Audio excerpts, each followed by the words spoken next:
COMECE, c'est la commission des épiscopats de l'Union européenne, donc qui a été créée dans les années 1980 et qui rassemble un évêque par conférence épiscopale de pays membres. Et donc il se trouve que moi j'ai été désigné, élu par les évêques français pour les représenter donc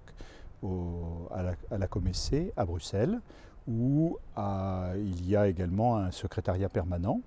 qui est chargé un peu de suivre l'ensemble des projets européens et des thématiques qui sont traitées à Bruxelles dans le cadre de l'Union européenne.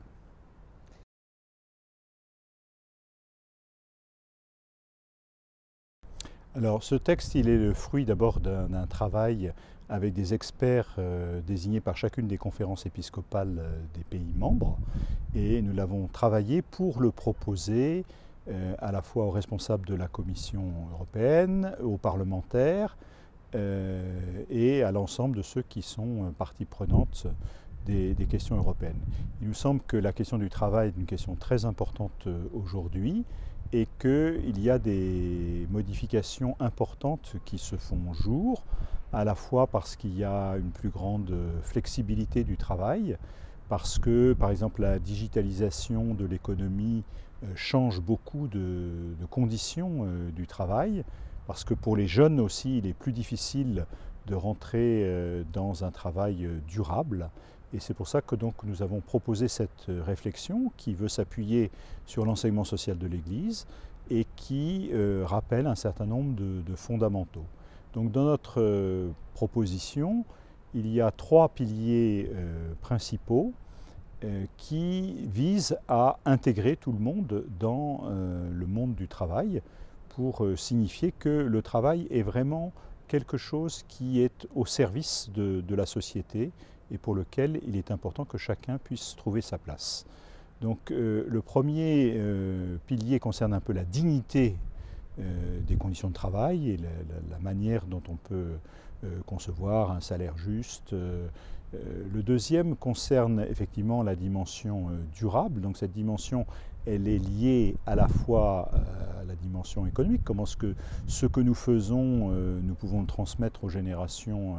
futures et en même temps essayer de préserver notre planète, mais elle l'est aussi en tenant compte par exemple de l'équilibre entre le travail, la vie professionnelle et la vie personnelle, la vie familiale, la manière dont on peut équilibrer les choses. Le troisième pilier, il est sur la dimension participative du travail, c'est-à-dire comment est-ce que chacun est impliqué dans son travail et peut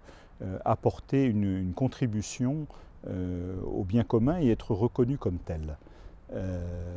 Et finalement, si on soutient bien ces trois piliers, alors on va avoir une proposition du travail qui permet l'intégration des uns et des autres, et donc faire que le travail ne soit pas simplement quelque chose qui est nécessaire pour gagner sa vie, mais qui donne aussi du sens à l'engagement de chacun au service d'un bien commun.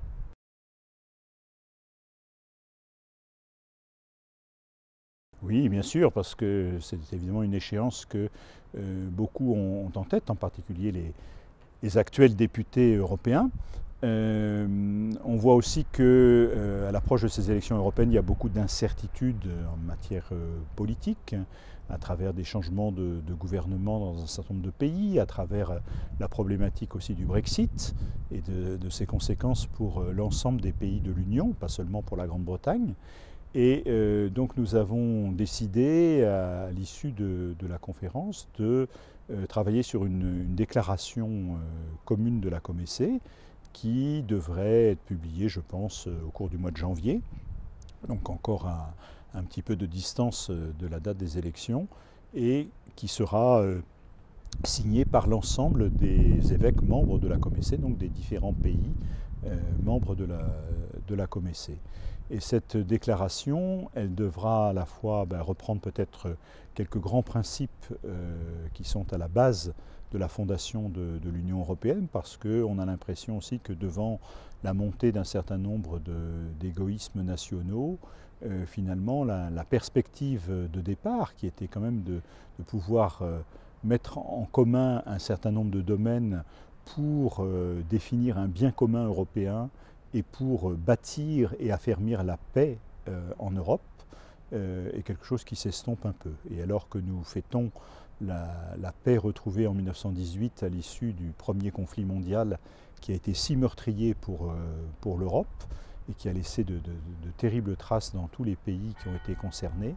il nous paraît très important de pouvoir redire cet engagement au service de la paix, non pas comme quelque chose d'un peu incantatoire et général, mais comme un objectif concret que l'on doit pouvoir poursuivre à travers des politiques très concrètes. Donc cette